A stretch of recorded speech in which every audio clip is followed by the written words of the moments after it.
All right. Okay, so thanks everybody for attending today. And I'm going to be covering everything that is pretty much going on. Give you a little description.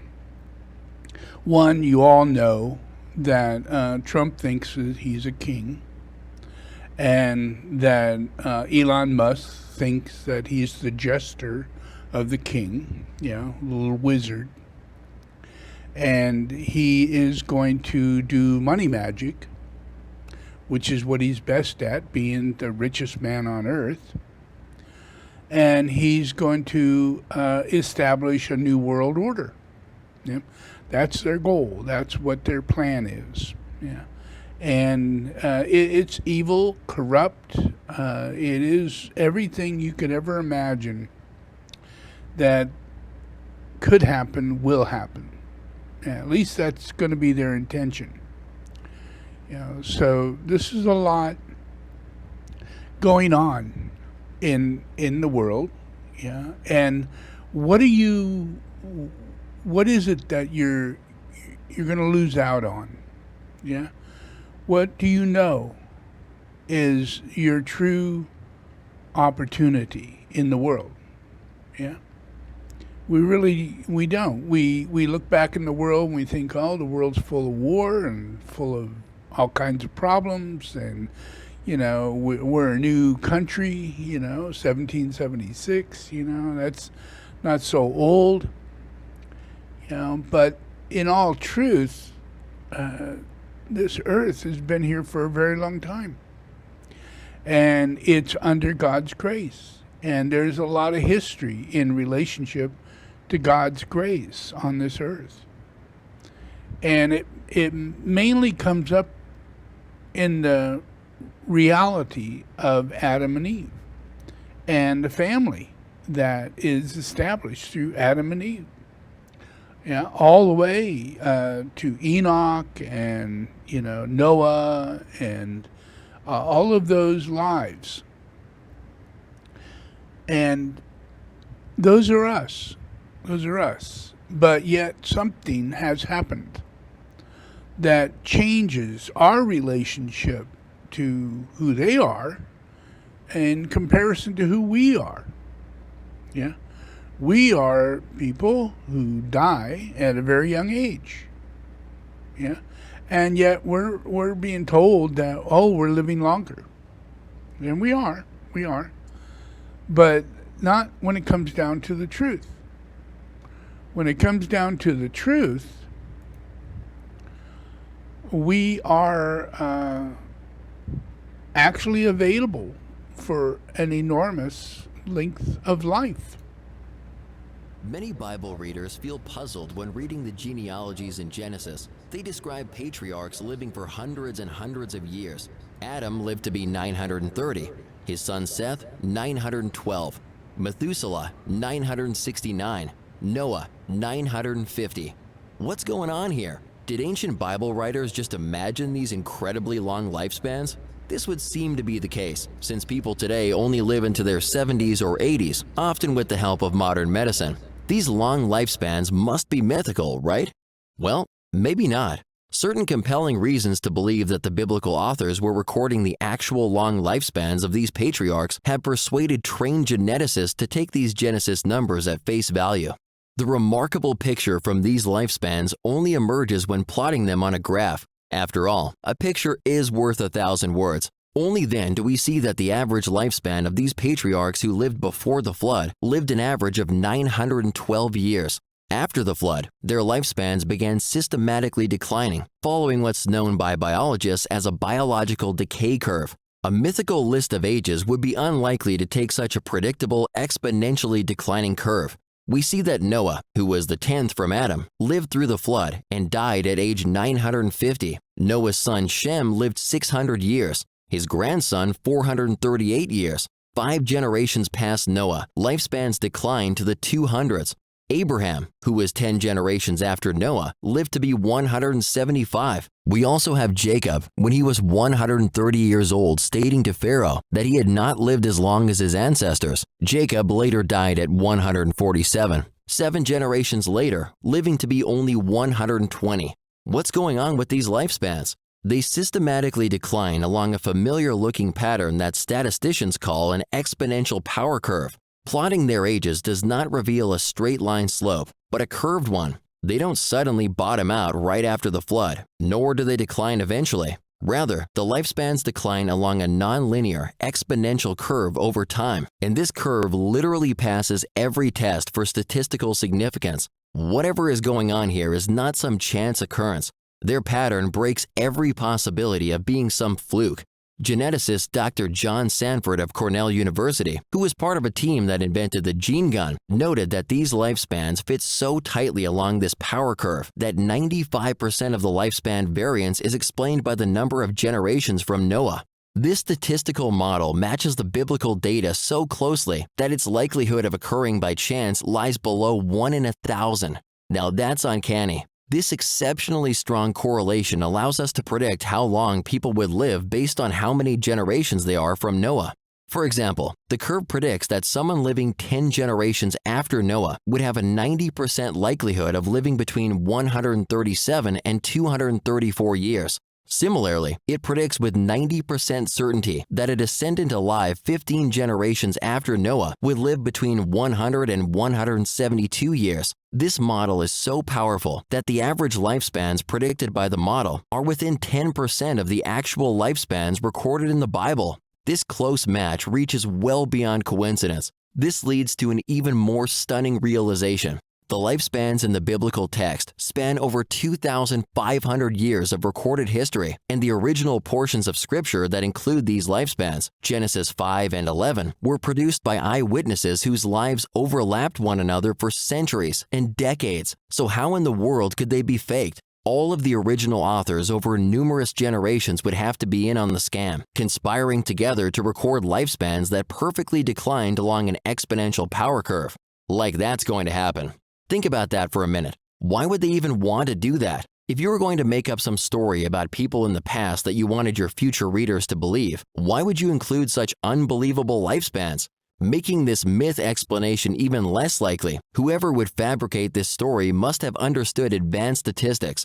In addition, look at how the lifespans before the flood are stable. They don't follow any sloping trend line. The systematic decline only starts after the flood, suggesting that some aspect of the flood event initiated the downsloping power curve in lifespans. What was it? Dr. John Sanford explains, the mathematical nature of the declining lifespans arose because the biblical accounts are true and are actually faithfully recording the historical unfolding of some fundamental natural degenerative process. The shape of the downward slope should be immediately recognized by any biologist. It is a biological decay curve. Noah's descendants were undergoing some type of rapid degenerative process. There is now very strong evidence that humans are degenerating genetically and have been for thousands of years due to... So now we have audio, and so basically, he didn't say anything about whether or not you could hear previous, but I will assume that you could hear the audio that came from the video, which describes the relationship of how long you could live. And generally what that is, genetically in us, is that we could live an average of 1,000 years. 1,000 years. These are all people who lived at the same time. Now, all the way to Enoch, to Methuselah, to Noah. So historically, that's proven that they did exist and they did live that long. And the only reason why the generations after didn't live that long and slowly but surely degenerated genetically to where their lifespan is where it's at today. And that's sin. Sin. Corruption, greed, sin. Just like what caused Adam and Eve to even be on 1,000-year life cycle was sin. They were immortal, genetically manifested as immortal, as angels incarnated. And it showed that they did live up to 900 years. Oh my God, think about that. And this isn't a fantasy. This is no myth Bible something. It's the truth. So that gives us a link as to where we are, who we are. What happens in the reappearance of Christ? Well, he battles evil, corruption. How does that work? If we think about it, the qualities that are in corruption are in humanity, in humanity, where they're not humane, they're inhumane. And there are masses, and when the glamour gets there, when the evil is greed and corruption, it manifests a king, right? A ruler. So this goes on and on and on. You could see that. Caesar, you could see that. The emperors of China, you could see that. In African kings, you could see that. It's in our history, all over the place, everywhere. Corruption was absolutely overwhelming. And the outcome of it was a king. A king. And that king was what? Greedy. They had all the gold. They had all the gems. They had all the jewels. They owned all the land. They enslaved people. The king.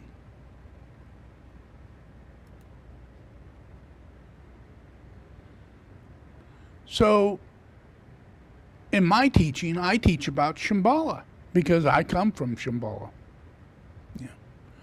And in the process of that, we represent the qualities that were found in Adam and Eve. We represent the qualities that are genetically inherent in every living human being. It's just that we are inhibited by the soulless qualities of kings and queens and the wealthy. The wealthy think that they're kings and queens. That's all there is to it. Kardashians thinks they're queens. Trump thinks he's a king. Everybody in his family, is a king or a queen. That's his mind. And he's taking you all down with him. So what is it that I bring? I bring Shambhala. And the influence of Shambhala is your future. It's who you really are. All I'm doing is representing the truth of who you really are, what humanity really is. So in that process, the process that we are in today, we have the externalization of the king of hell, Donald Trump, and his wannabe kingdom. I'll take Greenland, I'll take Panama, I'll take Mexico, the Gulf of Mexico, I'll take all of America, I'll take the world. And what I can't have, I'm going to tax you and call it a tariff. I'm going to tax Europe, I'm going to tax Canada, I'm going to tax Mexico, I'm going to tax everybody. Because I can. And I will. Why? Because I am a ruling king. You may not agree with it, but that's what Trump is. That's also what Putin is. The King of England is that. They got one in Denmark. They even have one in Bhutan. That's our situation, and that's what causes death, degeneration. The lifestyle that we're in is in competition with a king. So everybody thinks, we got to be like that. It's a good thing. And, people like Elon Musk, oh my gosh, he's so smart. A genius. Let's put him in charge of the country, but yet we don't have to vote because he's a genius. He's way above us. Yeah. But this is the time of the coming of Christ, people. And that doesn't mean, we're all going to get religious. Nope. It means we're going to war. It means the hierarchy is going to externalize. And the hierarchy is humanity in the future. Every living human being has a soul. And they will be replenished and healed and oriented towards soulful lifestyle by Christ, by Shambhala. This is the prophecy of Shambhala.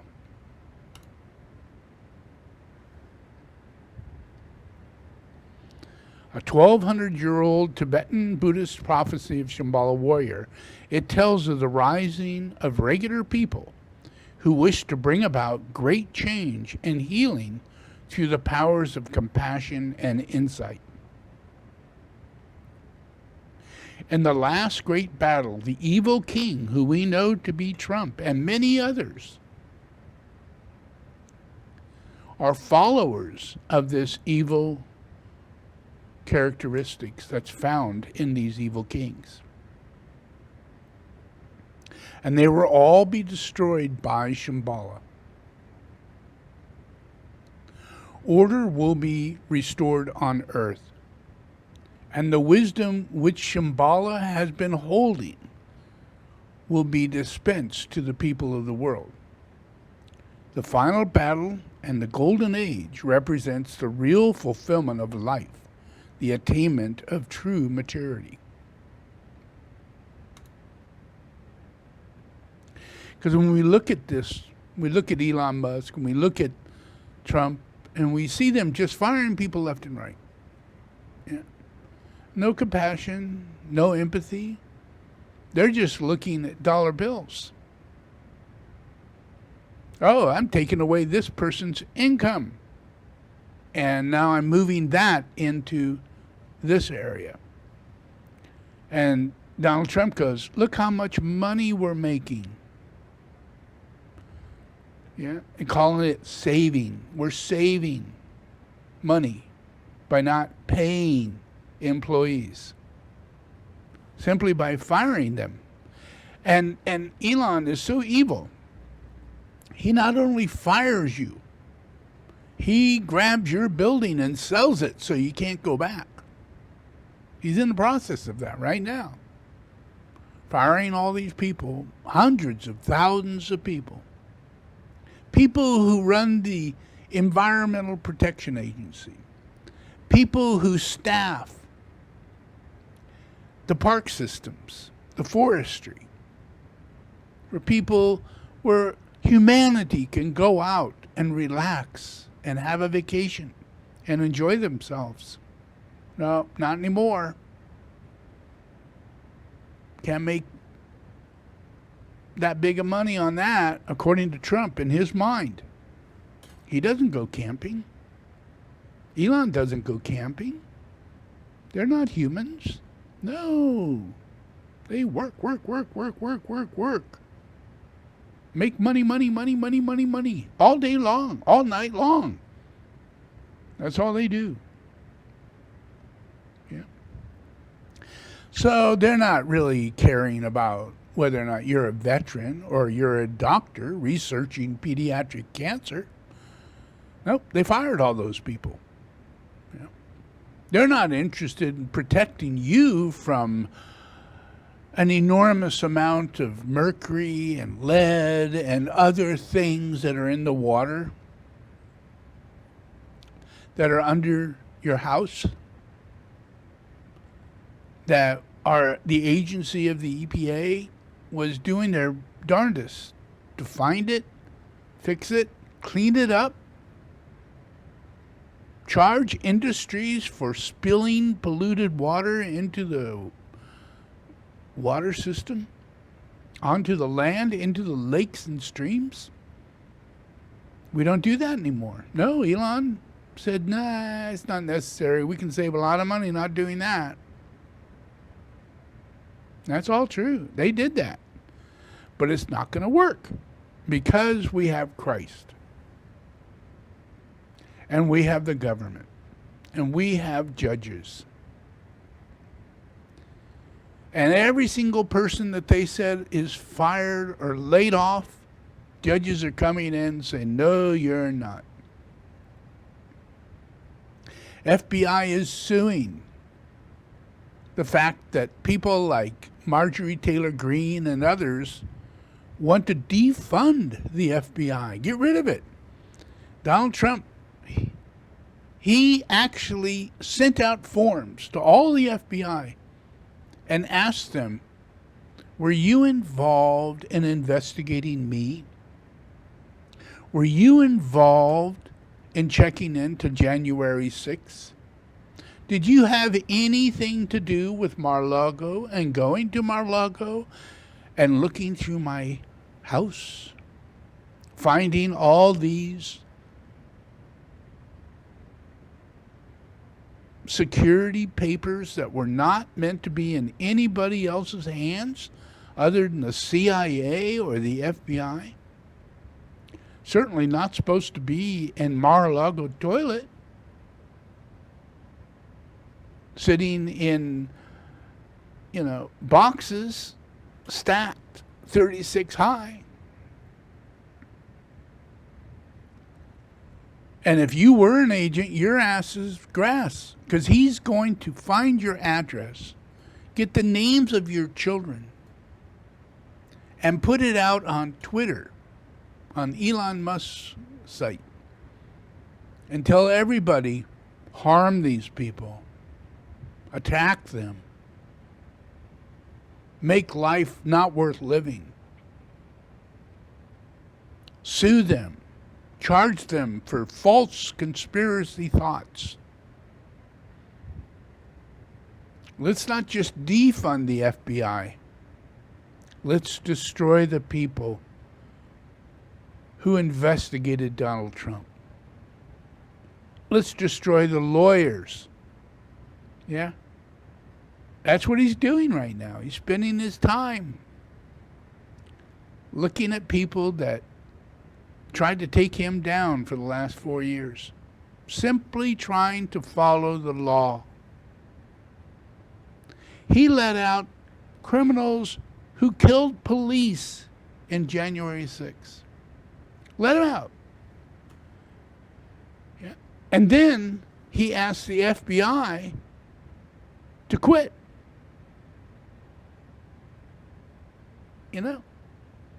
And now he's going to give the information to those criminals that he left out of prison.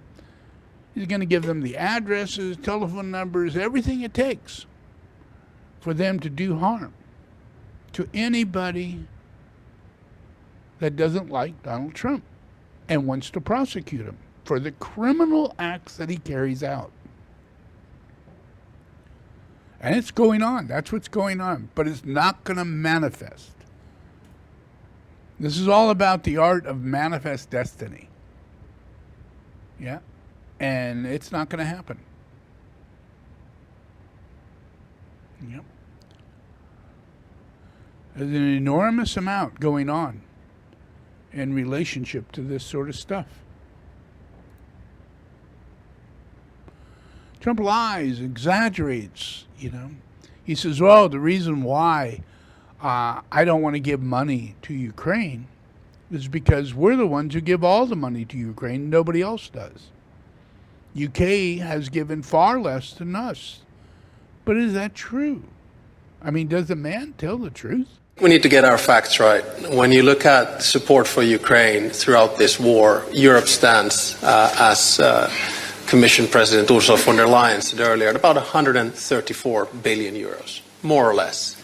The United States, roughly around 114 billion. I look around this table and I see NBA, so 5 Nordic countries and 3 Baltic states. We're actually at 26 billion euros, roughly speaking. So that's about a fifth of what Europe has supported.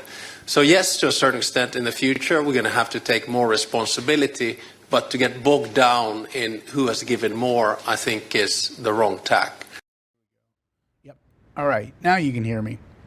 So everything that is happening with Trump is a corrupt process.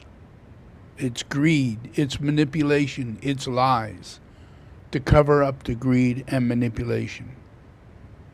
Yeah. He's taxing Canada. It's okay. Taxing Canada and all the Mexico and different places.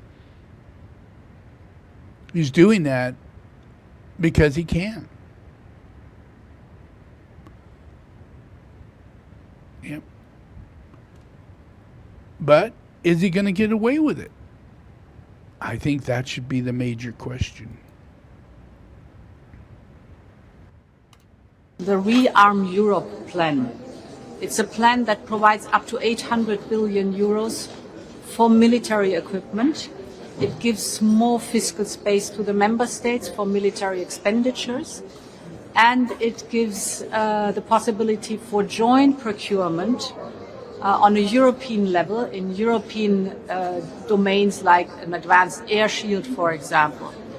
And very important, it can also benefit Ukraine because member states can either invest in the Ukraine defense industry or they can procure military capabilities and give those to Ukraine. So overall, it's a big step forward, but it's necessary in extraordinary time.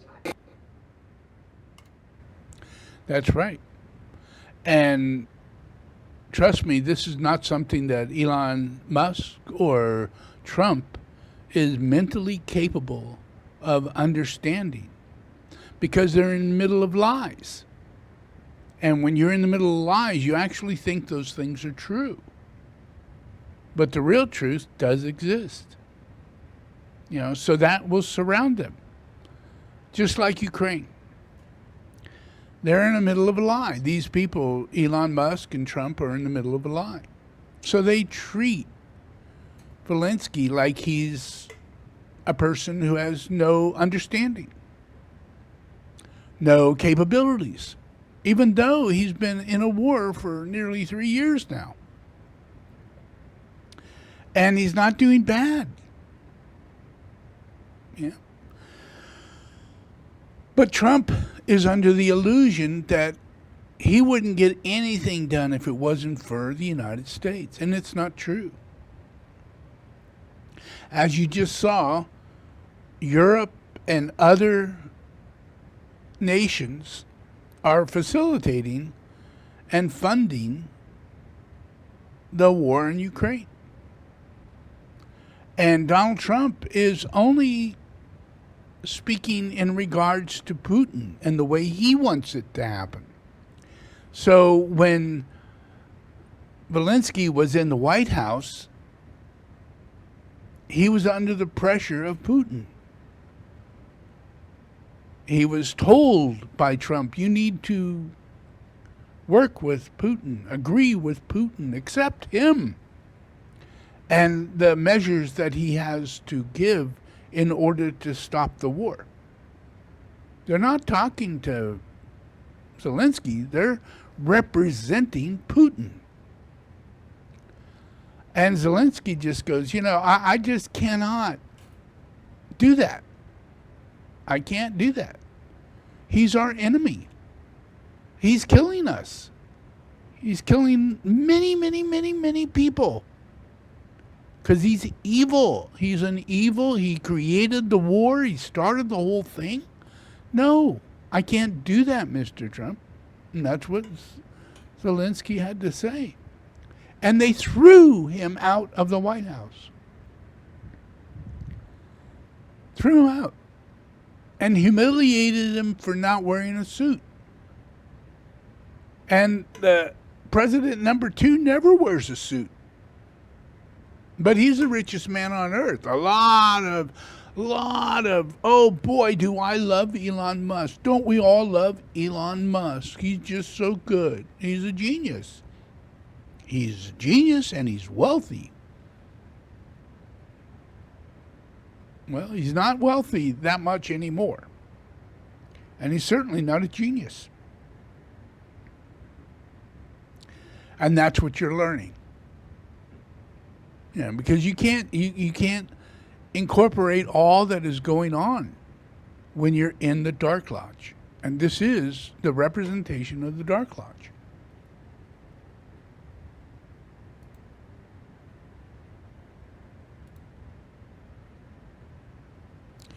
So what happens? When you're in the Dark Lodge, you don't give a shit about what happens. There's no empathy, no compassion. So let's say you fire, 20,000 veterans. Just fire them. Yeah. And there's nothing compassionate, no empathy, no nothing. Looking to see, if this person is really good at their job and doing all the things that they're doing is really a benefit in so many different ways, I really shouldn't fire them. Nope, none of that. No, you're not even going to write down the person's name. You're just going to say you're fired because you're incompetent or you're not fulfilling the needs that we have and you're not able to do that. So we're going to have to fire you. All a lie. All a lie. Many of these people were on the job for 20 or 30 years. And he just lies. Just lies. I'm Eric Rodriguez. I'm a disabled Iraq war veteran, a VA worker, a proud SEIU user steward representing Illinois. I proudly serve my country, and now I proudly serve my fellow veterans. But right now, the Trump administration is trying to cut the VA, frontline workers, and let billionaires steal our health care. Veterans, we're under attack. Last week, 1,400 workers got fired illegally. 22 of them are my colleagues at the at Hines VA Hospital. Some of them didn't even get a real notice. All I got was this, an email with X's where the date should be and no name. That's how little they think of people and our veterans in this country and that they serve our country. They're slashing staff, crushing unions, and selling at the VA for what?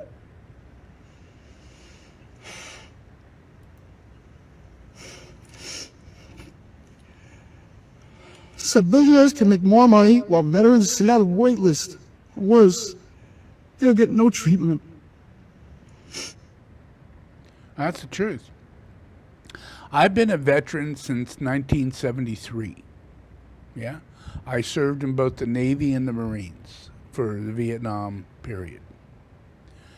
And I worked as a hospital corpsman for veterans. I worked at the Veterans Hospital, Balboa Naval Hospital and Oak Knoll Naval Hospital. Yeah, it was part of my life for many years, helping veterans. And I saw that, they're not being helped. They're stacking up in wait lists. Very, very lucky if they're ever going to be treated by a doctor or seen before they die. That's the way it's been since I knew it in 1973 all the way to today. So it's no benefit of veterans' benefits. They're there, but they're not really the focus of our government or the focus of humanity. Helping the veterans. Yeah, and it should be. It really should be. We should have hospitals that are just for veterans. There are so many. The largest number of people on the street are veterans. The largest number of people committing suicide are veterans. Why? Because they're on the waiting list and they're not getting treated. Well, now they have Elon Musk and Trump. And they're getting rid of the Veterans Administration. Closing hospitals. Eliminating jobs for veterans. You have to have a heart. You have to have empathy and compassion. You need to listen to what I'm saying. This needs to strengthen your relationship to God by realizing that Satan, the evilest king ever existed, is alive and well, and in America and all around the world. And you have to do something about it. And you are. Every single state is out rioting right now because of what's going on with Elon Musk and Trump. Elon Musk's company is almost bankrupt. Trillions of dollars it was worth. Not anymore. Its stock was $475. Now it's $222.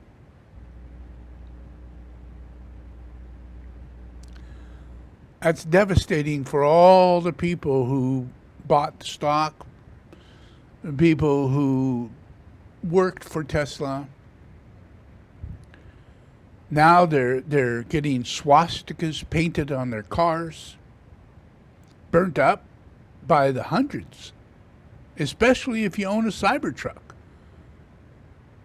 The Cybertruck is so evil. It's full of malice. Its design is malicious. It's built to harm. It's built to be a tank and only care about the person who bought the Cybertruck and no one else. And they drive terribly. They're a bad vehicle. Bad. Real bad. I'm sorry anybody ever bought one. And they are too. Because there is a war between the hierarchy and the Dark Lodge. And the hierarchy, which is divine characteristics of the soul, empathy and compassion, willingness to not carry out evil acts just for the sake of money. No, that's not who we are. And that's going to change dramatically.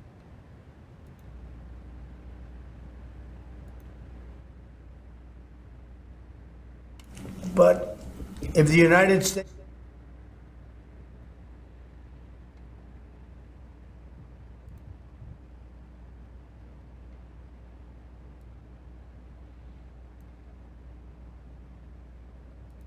But if the United States was in trouble and we called them, we said, we got a problem. France, we got a problem. A couple of others I won't mention. Do you think they're going to come and protect us? They're supposed to. I'm not so sure. Those are the comments of an ignoramus.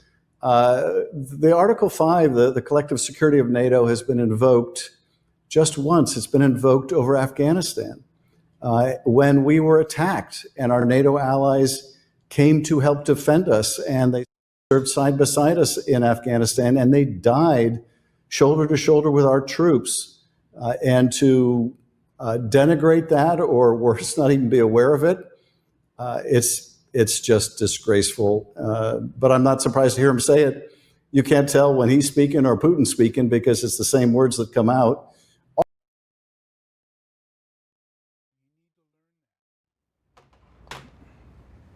Yep, back on. It's hard to run this thing all my own, but one day we'll see what happens. Yeah. But right now, this is the way it works. You know, I am absolutely 100% the only person running this, and the only person checking the mic and all of that. So anyway, definitely working on it. So the main thing is, are you capable of witnessing what it is that's happening right in front of you? All the news media, all the different places, if you look in the right place, If you choose to only go to Fox News, then you're part of the problem. Yeah? But if you're open-minded and look for sources of information that tells the truth and keep going back to those sources, you will benefit humanity. And that's important.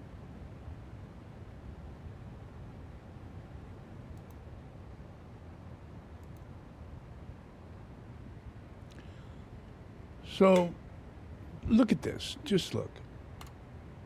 Trump is trying to destroy our once protected public lands, and even his own voters don't support it. His effort to put profits first could impact the millions of us who visit our national parks and ruin entire forest ecosystems and natural public spaces. He signed an executive order directing federal agencies to find ways to bypass endangered species protections and other environmental regulations, so they can bulldoze through 280 million acres of our national forests and other public lands for timber production. Conservation groups warn it would increase fire risk, pollute rivers, drive species to extinction, and destroy recreation sites. The Trump admin also laid off 1,000 national park employees like rangers, scientists, and other staff as a part of budget cuts. 700 others took Musk's buyout offer and resigned. As a result, millions of park goers could face closures, long lines, and dirtier parklands. They've also made plans to cancel leases for 34 National Park Service buildings, like visitor centers, law enforcement offices, and museums containing millions of artifacts. These actions follow the National Park Service's highest visitation year in history, with more than 331 million visits in 2024. But Trump officials wanted to keep that number quiet as they continue to make cuts to the most popular government agency. An overwhelming majority of voters support increasing or keeping funding the same for national parks and forest services. Even among MAGA Republicans, 69% are against reducing funding and oversight. But Trump doesn't care about that. He cares about funding huge tax cuts for the rich and corporations through budget cuts to government services.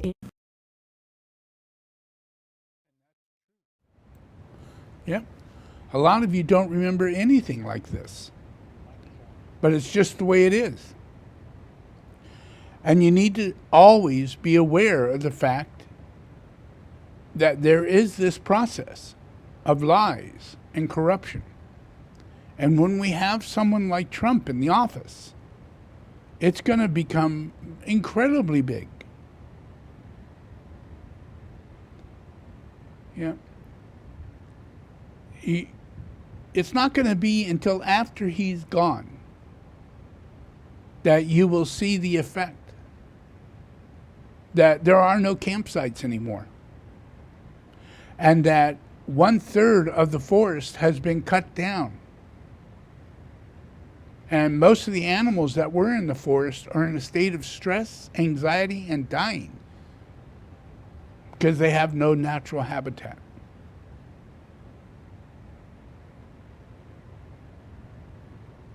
People who are poor are going to be a lot poorer.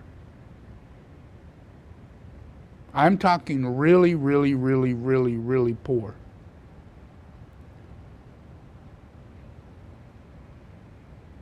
All over America. Not just in your, Virginia area and down in Mississippi or, in certain areas where poverty does exist a lot. I'm talking about the whole of the United States. Unless you're rich, it's going to touch you big time, really big. Because there's no system. Trump doesn't do anything. Imagine there's a big fire. Yeah, Trump doesn't even call anybody. He fires the group that's supposed to protect people and go in and lend aid. He fires them. Yeah. And as that money is pooling up over here, he's all kinds of, yay, look how much I've done. But he's caused harm. That's all he's done.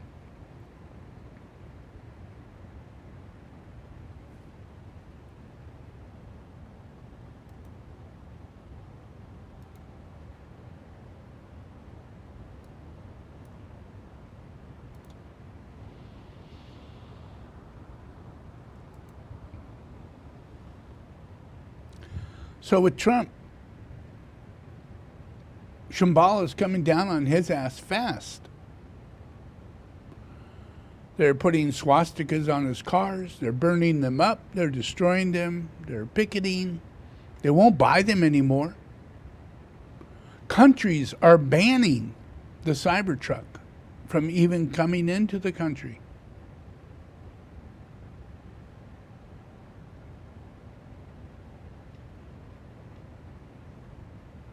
He's losing so much, it's ridiculous. He can't go to Australia, he can't go to the UK. Not even China will allow the Cybertruck because it is pedestrian unsafe. No place on earth should allow it. And that's the way it's going to turn out. About 3 to 5 years from now, that car will be banned from being on the road.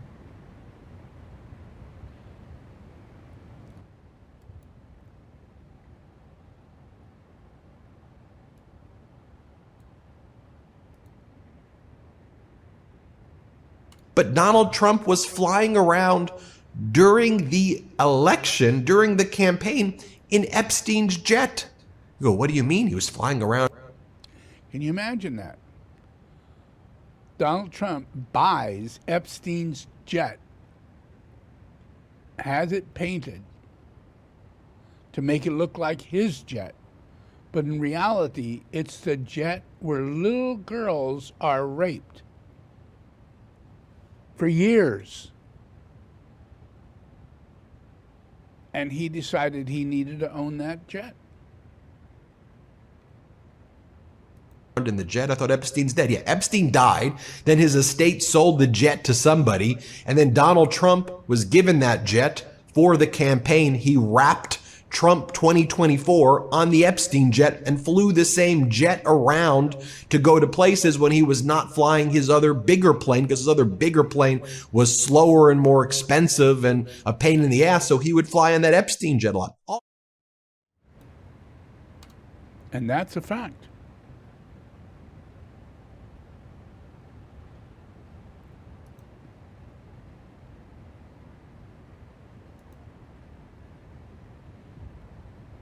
He's away with Putin, I think. And one has to ask, why is he so fond of Putin? Why has he not mentioned Bucha? Why has he not mentioned the appalling atrocities that are being committed by Russian soldiers? I think beware President Putin, but also beware President Trump. What is it that President Trump thinks that Putin could do to him? I mean, that's a question you have to ask, who is benefiting from this, all this talk from Trump? And the answer is President Putin.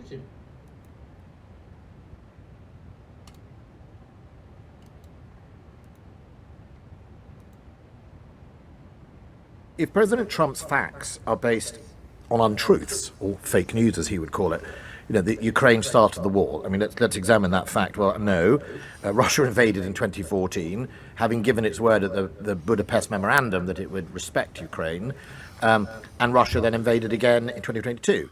Let's look at the other fact. You often hear America, and I heard him in the Oval Office last week say, we've given double what Europe's given. No, actually, Europe's given more collectively to Ukraine than the United States. And, you know, you keep, and now you hear this one about, oh, he hasn't had an election, right? That's the latest. Yes. Well, Winston Churchill didn't have an election for 6 years because we were fighting the Second World War. It didn't make us undemocratic. It's because, funnily enough, we were fighting for our survival as Ukraine is. And no doubt the constitution of Ukraine will be upheld and there'll be an election whenever that is possible. But you see these lines that are very similar to the Russians' line. And that's a fact. Yeah. You should be interested in the truth, but it requires empathy and compassion because you're going to be seeing many views.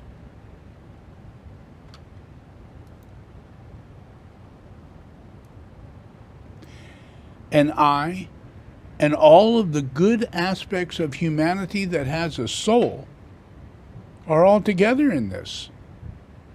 We see it exactly the same way.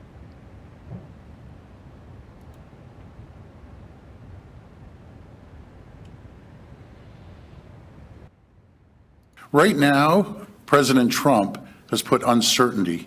Has put uncertainty to every single Canadian, a lot of other countries around the world. And this isn't going to happen overnight. May not happen February 1st. I'm sure something's coming, but this is going to be a battle for the next 4 years. And I want to make sure that I have a strong mandate to outlast President Trump.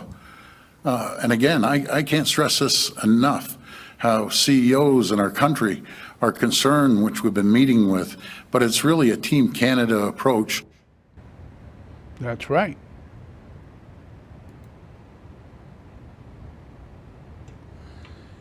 We have to stay focused with empathy and compassion. That raises the mind. It allows us to have a sense of intuition that gives us the truth. We can tell when we're being lied to.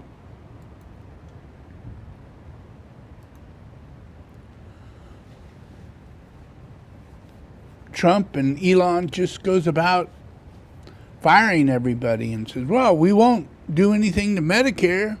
No, we won't do anything to cause any harm. But what are they doing? Mr. Speaker, thousands of my constituents have been illegally fired by Elon Musk and by Donald Trump. One of them was with me last night, Dr. Lauren McGee, who is an NIH pediatric cancer specialist who is heading up a team looking into osteosarcoma, bone cancer for children. She got fired on February 14th because she was a probationary employee. Probationary not because she'd done anything wrong, but because she'd been promoted into the new job. And she was with me last night, and she had to sit here and listen along with me, and I'd spent the day with her, to Donald Trump saying one of their top priorities is to fight childhood cancer, and she got sacked. And that's the truth. The lies are pumping in. You know, they're carrying out everything. They got these teenagers and 25-year-olds. They come in, and Trump and Elon says, oh, that's because we're so empathetic. We're so compassionate. We're doing this, and we're not getting paid. That's how big a service we are. But that's not true. These people in Doge are the highest paid federal workers there is. Some are paid $160,000 a year. That's the truth. What kind of person is Bezos? He's another multi-millionaire, billionaire. What kind of person is he? I was amazed to find that Jeff Bezos, one of the richest men in the world, says in his quarterly reports, and loves to say in many settings, that he tells all of the thousands of Amazon employees who work under him, he wants them all to wake up terrified every morning. And that's the word he uses, terrified. And to stay terrified all day, because that makes them productive. But most of these people are just getting by financially. He wants them to be afraid all the time so that he and the stockholders can get more stuff. And they already have so much stuff. You know, 50% of the total wealth of the world is owned by the top 1%. It's insane. That's right.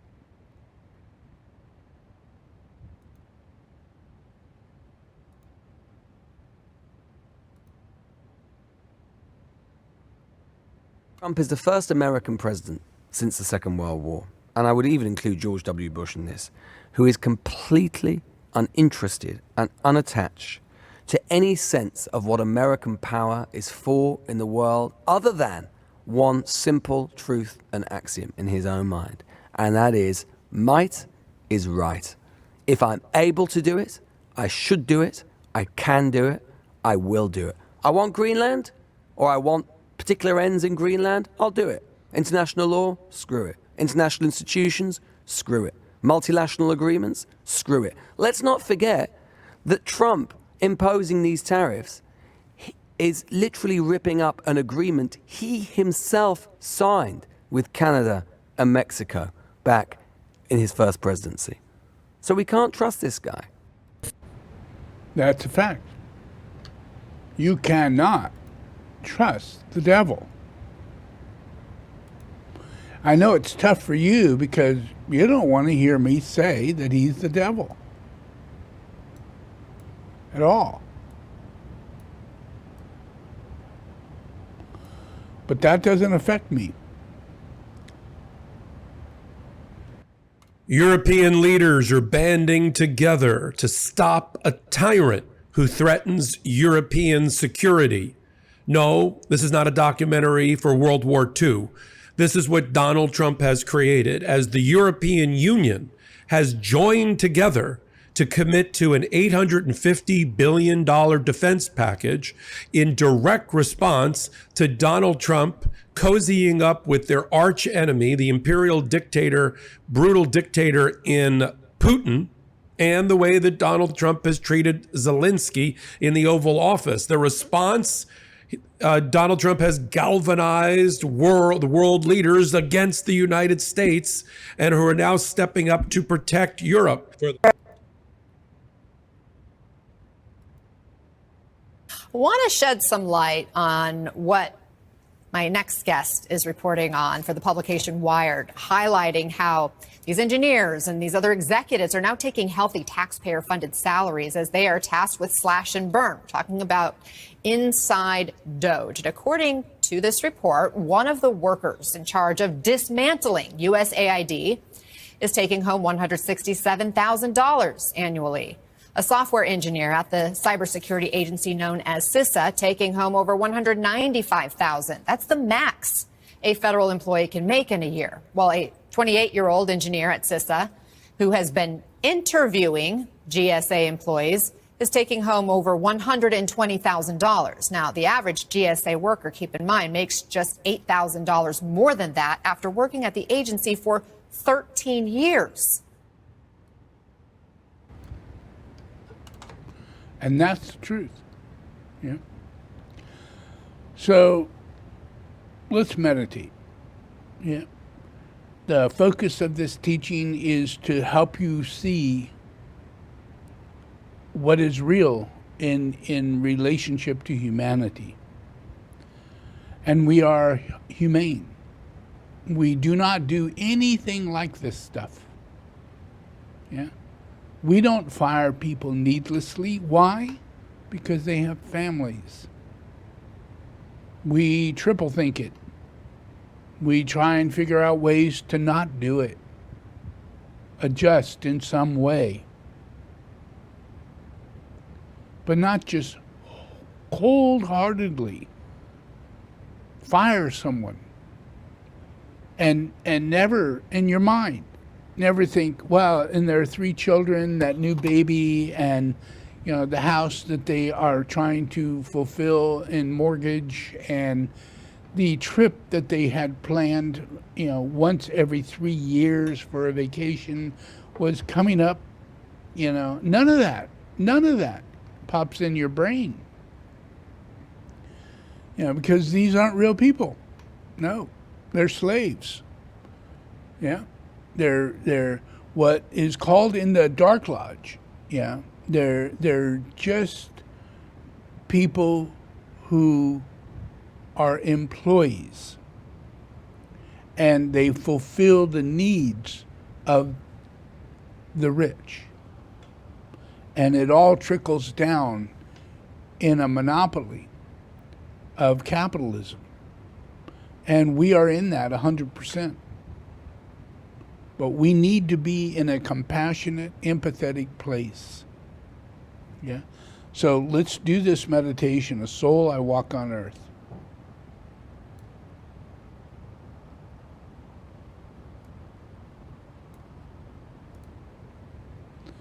All right. So just relax and take it easy. We'll try and do our best to, counteract all this stuff.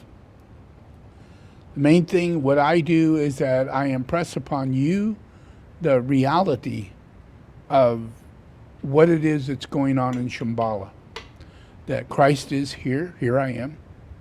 That we are feeding people all around the world.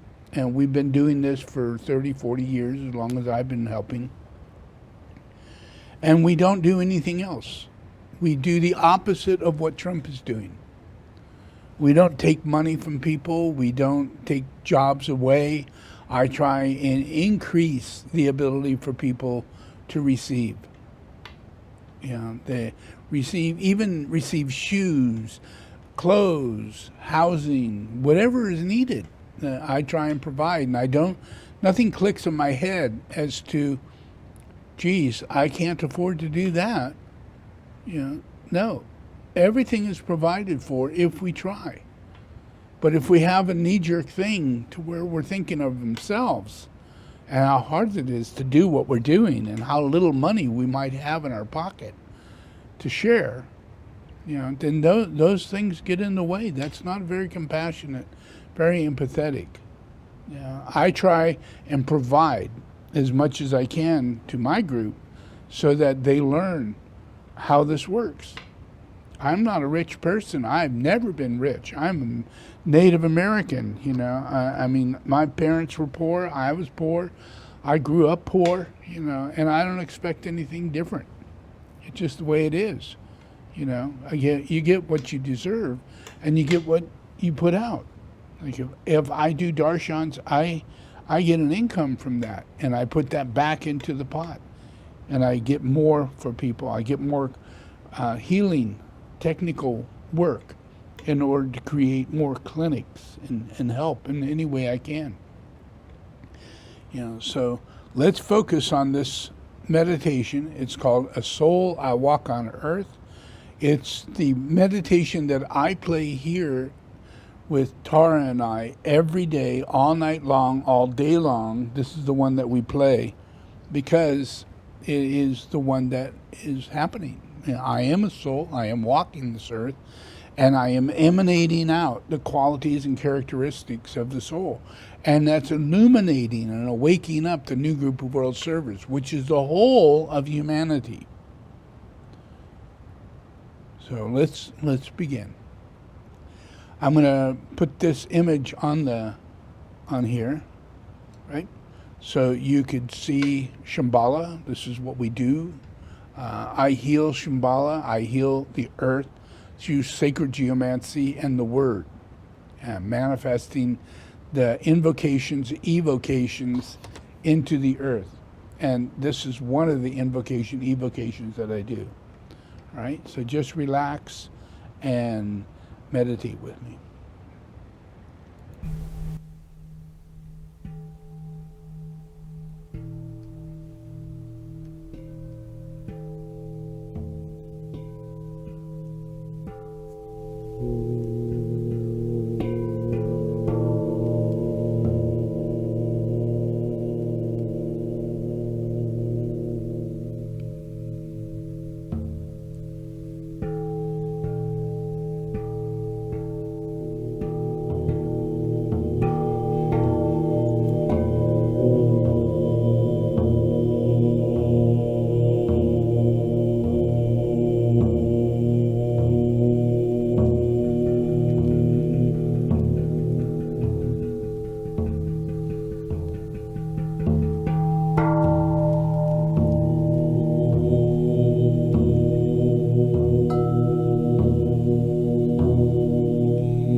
I am a messenger of light.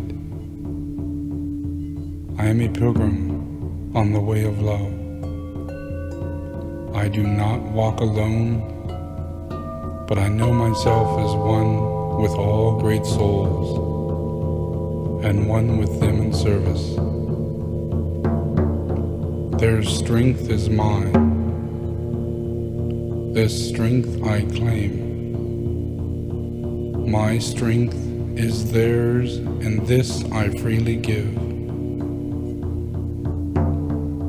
A soul, I walk on earth. I represent the One.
world.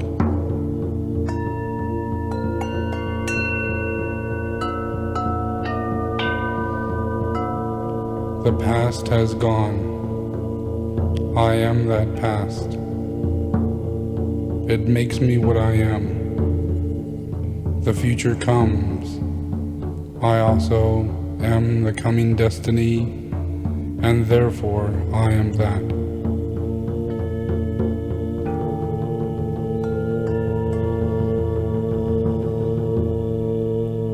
The present flows from out the past.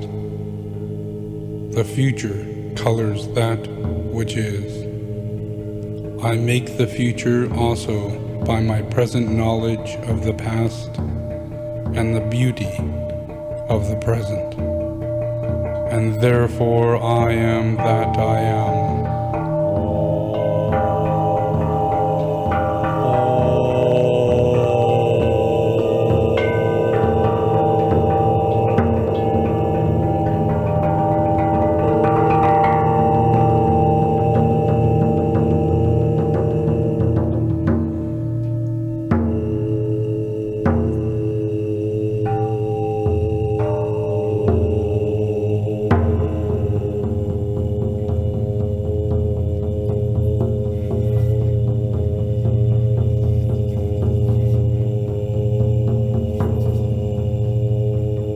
Within the circle of the will of God I stand. Without the radius of the world of glamour I take my place. And there I stand.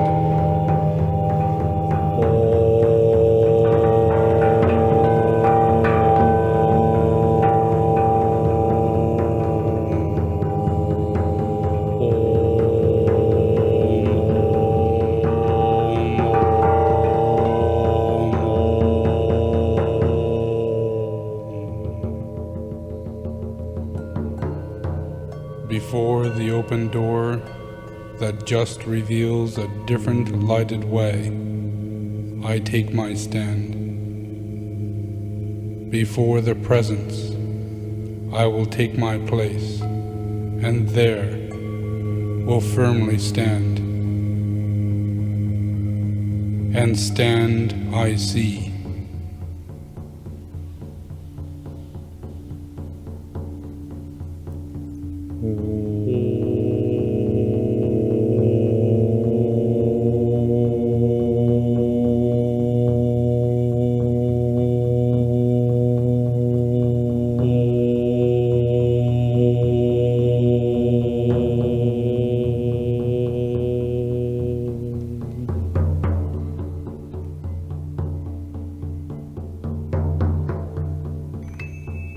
Love is the incentive of our aspiration on the path. Love is the substance of our living in the world. Love is the light and the light of freedom from all creatures. Love pulses through the universe in a divine rhythm. Love is the consciousness of God.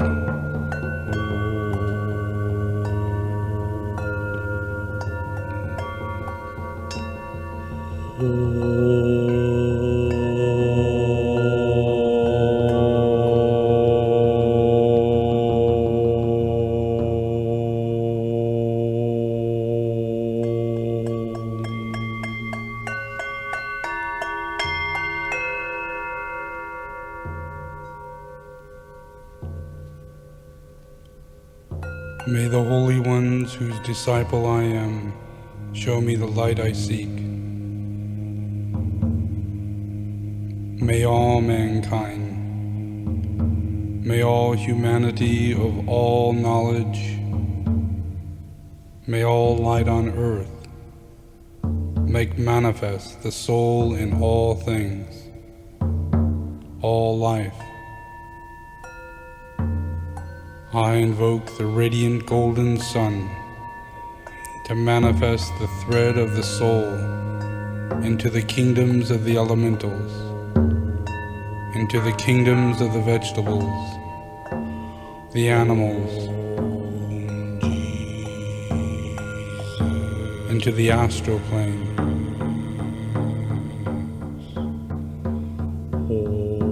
I invoke all humanity to become the caretakers of the kingdom of God. I invoke the will of God as the soul.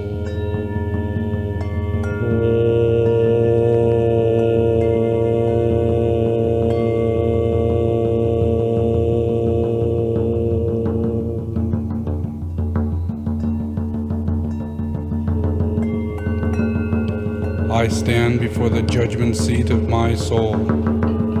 I am that soul. All love and light am I. I serve the world and lose myself in service. This is my life, and this is the way that I will tread until the day be with us all.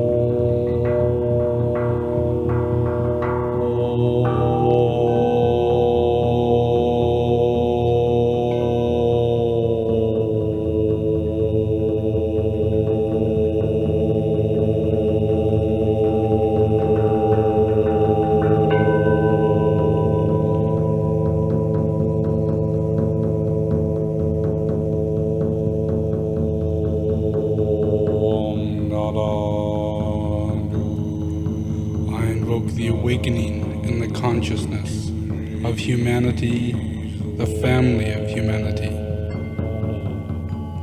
to bring forth points of energy within themselves, inaugurating certain new techniques in work and in modes of communication.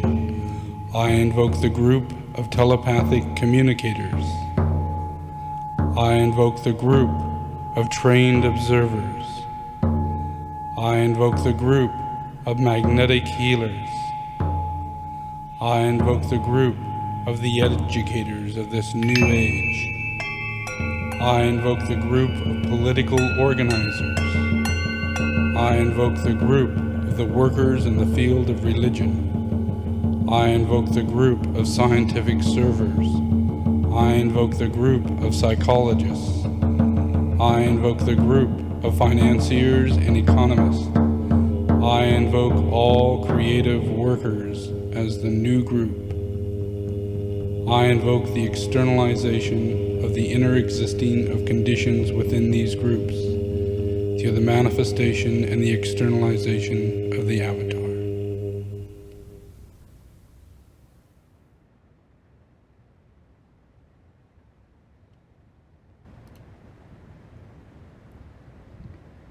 Okay, just relax.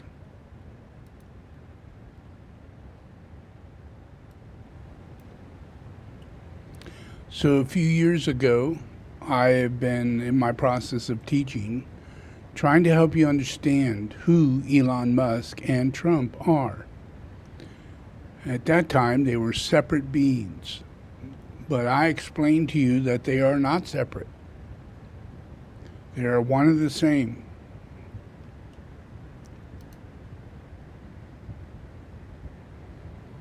This is a statue that was made a few years back depicting King Trump.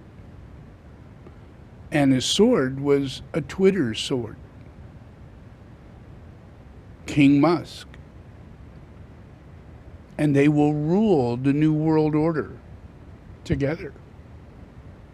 That's their plan. This is obviously clear, you know, and you can see it now. This is what's happening.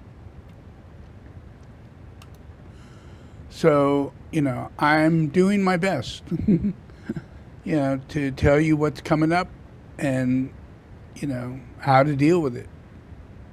You know, so I'm going to be back on Sunday let's focus and do the meditations all throughout the week. I have teachings that are available every day. You really should watch them. They're about an hour long or so. And every 3 months, I do darshans. You really should be focused on making sure you and all your friends and family attend the darshan. Support this process. Okay. Thank you very much again for attending.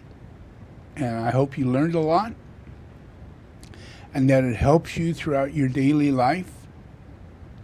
Stay positive. Know that Shambhala does exist and that I'm here and that you are a part of Shambhala. You just need to make sure you take a side. We are at war, and we are inside of a delusionary master plan that's manifested by Satan.